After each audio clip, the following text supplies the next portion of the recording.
조갑제 TV 시청자 여러분 안녕하십니까. 2025년 5월 23일 사전투표를 6일 앞둔 새벽입니다. 그런데도 국민의힘은 아직도 사전투표에 대해서 당의 공식 입장을 정하지 못하고, 특히 김문수 후보의 공식 입장이 현재로는 사전투표제 폐지입니다. 그러면 국민의힘은 사전투표 하지 말자고 해야 될 텐데 그런 이야기는 하지 않고 대변인이 나와가지고 해도 된다느니 하는 희미한 이야기를 하고 있습니다. 이런 가운데 한동훈 전 대표가 김문수 후보 지지 연설을 하면서 윤석열에 대해서 직격탄을 날리고, 김문수 후보에 대해서는 부정선 음모론에 대해서 명확한 입장을 취하라면서 압박을 하고 있습니다. 한동훈 전 대표는 어제 윤석열 전 대통령의 부정선거 관련 영화 관람에 대해서 대선을 앞두고 이게 뭐 하는 짓이냐, 정 그럴 거면 탈당이 아니라 민주당으로 가라고 말했습니다. 요새 농담 삼아 윤석열이 이재명의 선거운동원이다 하는 이야기가 나오고 있는데 바로 그걸 가리키는 것 같습니다.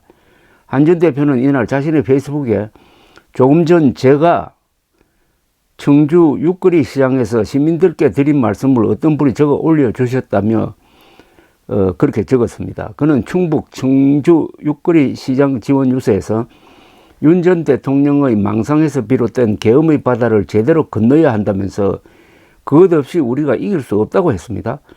아직도 저 구태 친윤들은 제 탓을 하고 싶어 한다며 홍준표 찾아서 4명이서 당 돈으로 하와이 여행 가고 한덕수 어디 갔는지 알 수도 없고 이준석에게 당을 넘기겠다고 뒤로 야합을 시도하고, 윤 전 대통령은 부정선거 영화 보고 김건희 여사는 검찰 소환에 불응하고 이러면서 어떻게 이기냐고 비판했습니다. 그거 읽어보니까 이게 국민의힘이 콩가루 집안이라는 이야기입니다.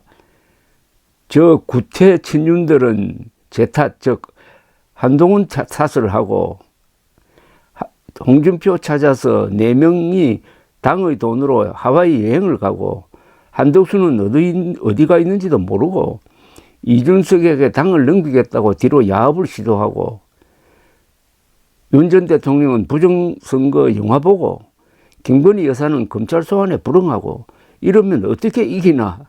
참 콩가루 집안도 이런 콩가루 집안이 없습니다.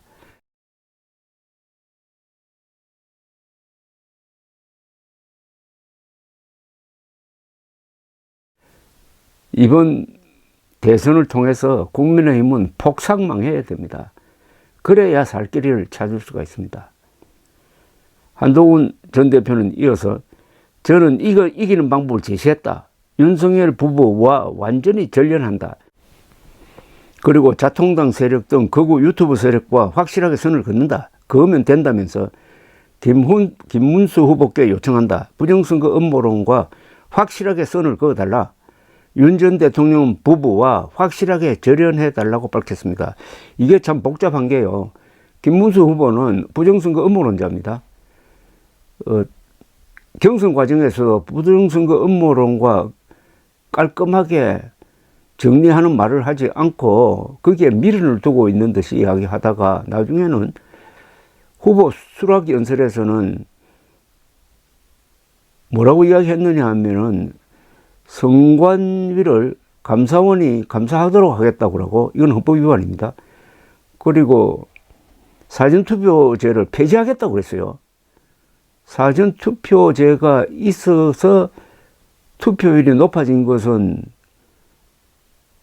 무시하고, 또 국민의힘이 계속해서 사전투표 해달라고 국민들에게 호소했던 것은 싹 무시해버리고 사전투표가 부정선거의 온상이니까 폐지하겠다는 이런 취지의 이야기를 해놓고 있는데, 여기에 대해서 한동훈 전 대표는 그런 식으로 안 된다. 그런 식으로 안 된다고 아주 못을 박았습니다. 한 전 대표는 어제 윤 전 대통령이 영화 본 거 김 후보가 그럴 수 있다고 했는데 그럴 수 있지 않다면서 저는 이렇게 말씀드리고 싶다. 정 그럴 거면 탈당이 아니라 민주당으로 가라고 라고 말했습니다. 그리고 이는 윤석열에게 한 이야기입니다. 민주당으로 가랍니다. 우리가 진짜 보수 정치를 할 거다. 그러니 우리의 진짜 보수 정치를 윤 전 대통령 부부는 발목 잡지 말고 민주당으로 가라고 덧붙였습니다. 한 전 대표는 또 친윤들이 진짜 이상한 행동으로 갑자기 한덕수 띄우고 갑자기 전한길 부르고 이러면서 우리가 이길 수 있는 판은 망가뜨렸다면서 그렇지만 아직 늦지 않았다. 열흘이면 위험한 이재명 세상을 막을 수 있다고 했습니다.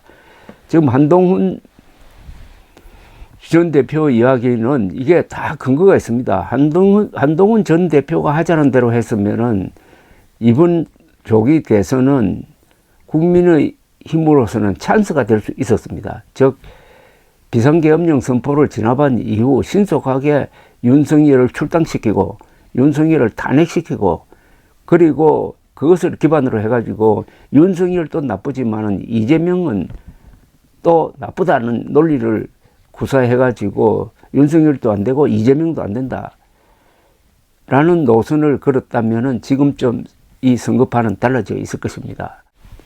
그럼에도 국민의힘 당원들이 윤석열 계열인 그리고 부정선거 음모론을 믿는 김문수 후보를 선출함으로써 일단 한동훈 노선, 옳았던 한동훈 노선이 좌절되는가 싶었는데 다시 한동훈 전 대표가 김문수 후보를 지지하면서도 자신의 입장을 분명히 하고 있습니다. 이것은 대선 이후 전개될 당권 투쟁에서 유리한 논리를 잡겠다는 그런 전략으로 보입니다. 윤석열을 향해서 탈당만 하지 말고 민주당으로 가라. 그리고 김문수를 향해서는 부정선거 음모론과 확실하게 선을 그어달라고 요구를 했습니다. 이번 선거의 의미는 결국 윤석열 심판입니다. 윤석열 심판의 성격은 두 가지입니다. 하나는 윤석열의 무도한 계엄, 즉 헌법 파괴 행위를 심판하는 겁니다. 헌법재판소가 법리적으로 심판을 했습니다만 이번에는 유권자들이 투표를 통해서 더 확실하게 정치적으로 역사적으로 심판하는 것입니다. 그리고 윤석열이 다시 일으켜서 퍼뜨리고 있는 부정선거 음모론을 확실하게 심판하는 것이 이번 조기 대선의 대명제인데 김문수 후보가 들어서 부정선거 음모론 심판을 지금 방해하고 막으려고 하고 있습니다. 이러다가는 이번 개표 과정에서 또는 개표 이후에 불복 사태가 벌어질 가능성도 있습니다. 만약 김문수 후보가 이번 선거에서 지면은 부정선거 때문에 졌다라고 주장하고 선거에 불복 운동을 벌리지 않으리라는 보장이 있습니까? 사전투표가 부정선거 소지가 있다면서 사전투표 폐지를 주장하는 사람인데 과연 2022년 3월 10일 새벽 약 24만 표 차이로 아슬아슬하게 졌는데도 불구하고 이재명 후보가 깨끗하게 그 결과에 승복했던 그런 모습을 김문수 후보가 보일 수 있느냐? 보이지 않고 만약